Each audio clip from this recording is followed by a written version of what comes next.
Matemáticas, hijo. Conmigo alegarás, pero los números no mienten. 2 menos 2 es igual a 0 y te aseguro. Buenas tardes. Este es el ejercicio número 7 y nos dice suponer que f es una función de R en R derivable en C y que f evaluada en C es igual a 0. Demostrar que g de x igual al valor absoluto de f de x es derivable en C si y solo si f' en C es igual a 0. Para la demostración de este ejercicio únicamente utilizaremos la herramienta que para cualquier número real, este va a estar acotado entre su valor absoluto y el negativo del mismo. Por lo tanto, supongamos que g de x igual al valor absoluto de f de x es derivable en C. Así, g' en C sería igual al límite cuando x tiende a C del valor absoluto de f de x menos el valor absoluto de f de C sobre x menos C. Ahora notemos que el valor absoluto de f de C es igual a 0, pues se cumple que el valor absoluto de un número es 0 si y solo así dicho número en cuestión es 0. Ahora continuemos. Se tiene que en particular para f de x va a estar acotado entre el valor absoluto y el negativo del mismo. Ahora obtenemos el caso 1. Cuando x es mayor que c. Si x es mayor que c, entonces x menos c es un número positivo. Por ende, la división entre c se permite y más aún no afecta el sentido de la desigualdad. Por lo tanto, al dividirlo, quedaría que el valor absoluto de f de x entre x menos c es menor o igual que su sucesivo. Como f y g son derivables en C, así existen los límites laterales, y son iguales, dado que el límite de una función existe si y solo si los límites laterales existen y son iguales. Por lo tanto, podremos sustituirlos por f'c y g'c respectivamente. Así, g'c sería menor o igual que f' de C, menor o igual que g' de C, y a esta ecuación la vamos a bautizar como 1. Ahora, para el caso 2, tendríamos que x es menor que c. Si x es menor que c, por lo tanto x menos c sería un número negativo, lo que nos diría que la división se permite, pero más importante, nos cambiaría el sentido de la desigualdad. Aquí sería mayor o igual, pero los vamos a reordenar para respetar el orden al sumarla. Y por lo que se explicó en el rectángulo, se tiene que cada uno tiene límite y el límite es g'c, f'c y menos g'c respectivamente, y la vamos a bautizar como 2. Y ahora procederemos a sumar dichas desigualdades. Sumando miembro a miembro las desigualdades obtenidas en 1 y 2, se tiene que menos g' en c más g' en c sería menor o igual a f'c más f' en c, lo cual a la vez sería menor o igual que la resta. Por lo tanto, 0 va a ser menor o igual a f'c menor o igual a 0. Así, f' en c es igual a 0, que es lo que queríamos demostrar. Ahora hay que suponer que f' en c es igual al límite cuando x tiende a c de f de x entre x menos c igual a 0. Para mostrar que g de x definida como su valor absoluto es derivable, basta ver que f de x es menor o igual que su valor absoluto y mayor o igual que el negativo del mismo. Por lo tanto, aplicando las desigualdades vistas, se ve que la función es derivable y más aún su derivada es igual a 0. Ahora, para el ejercicio número 9 nos pide demostrar que si f es una función de R a R par, es decir, que f de menos x sea igual a f de x para toda x en los reales, y tiene derivada en todo punto, entonces f es una función impar, es decir, que menos f de x sea igual a f de menos x. La demostración.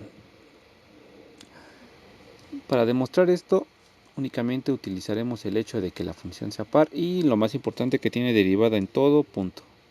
Si h de x igual a f de x más f de menos x entre 2. Como f de x es igual a f de menos x, podemos sustituirlo aquí y obtendríamos que h es igual a f. Ahora, notemos que f de menos x es igual a f compuesta con g, siendo g de x igual a menos x. Como estamos tratando la sección 6.2, el libro ya explicó y demostró la regla de la cadena, entonces la podemos usar. Así, f' de menos x es igual a la composición de f compuesta con g derivada, que sería f' evaluada en g de x, por g' evaluada en x. Así sería f' evaluada en menos x por la derivada de menos x respecto a x, que es menos 1. Ahora vamos a proseguir. Entonces, por lo que vimos, tendríamos que la derivada de h con respecto de x se puede derivar debido a que es una composición lineal de funciones que son derivables. Así sería la derivada, sería f de x menos f' de menos x por lo que vimos sobre 2, pero resulta que h es igual a f, entonces sería f' de x. Ahora hay que despejar menos f' de menos x, por lo cual pasamos el 2 al lado derecho, sería 2 veces f' de x menos f' de x, es decir, f' de x. Así f' de menos x sería igual a menos f' de x para toda x en los números reales. Con lo cual tenemos que si una función es impar, su derivada es una función impar. Ahora, para el caso en el que la función f es impar, hay que definir a h de x como f de x menos f de menos x entre 2, la cual es igual a f de x, y proceder de una forma análoga. Pero ese es un ejercicio para ustedes. Ahora hay que proseguir por el siguiente ejercicio que les había prometido. Ejercicio 10 y último del video de hoy. Sea g una función que va de R a R, definida por g de x igual a x cuadrada por el seno de 1 en x cuadrada si x es distinto de 0 y 0 si x es igual a 0. El problema nos pide muestre que g es derivable en todo R y que g' no está acotada en menos 1 y 1. El problema es bastante sencillo, únicamente hay pequeños trucos que hay que ir trabajando. De forma análoga hay que definir y y j como 0 menos infinito y menos infinito a 0 para poder trabajar con las fórmulas de derivación ya conocidas. Así g' de x, por lo ya sabido, sería únicamente aplicar las fórmulas conocidas, que sería 2x por el seno de 1 en x cuadrada, menos aquí me faltó un 2. ¡Ay, tu zapato! ¡No seas tan crédulo, McFly! El coseno de 2x entre 1 en x cuadrada entre x. Pero no se preocupen, más adelante lo corrijo. Ahora hay que ver que g es derivable en 0, que es el único punto que falta, porque ya es derivable en y en j.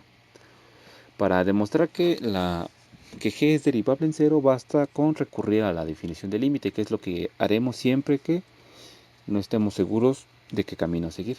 Así g' en 0 sería el límite de x cuadrada por el seno de 1 en x cuadrada sobre x. Como x no es 0 podemos simplificar y sería el límite de x por el seno de 1 en x cuadrada.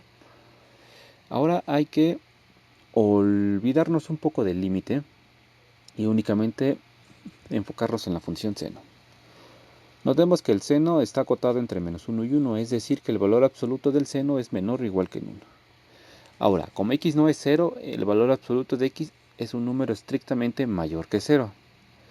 Por lo tanto, podríamos multiplicarlo y recordando que el valor absoluto del producto es el producto de los valores absolutos.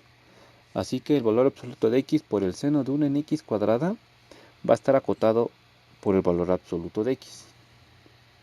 Ahora, sea epsilon mayor que 0. Si la distancia de x a 0 es menor que delta, entonces para delta igual a epsilon se tendría que x por el seno de 1 en x cuadrada va a ser menor o igual al valor absoluto de x, el cual sería menor que epsilon.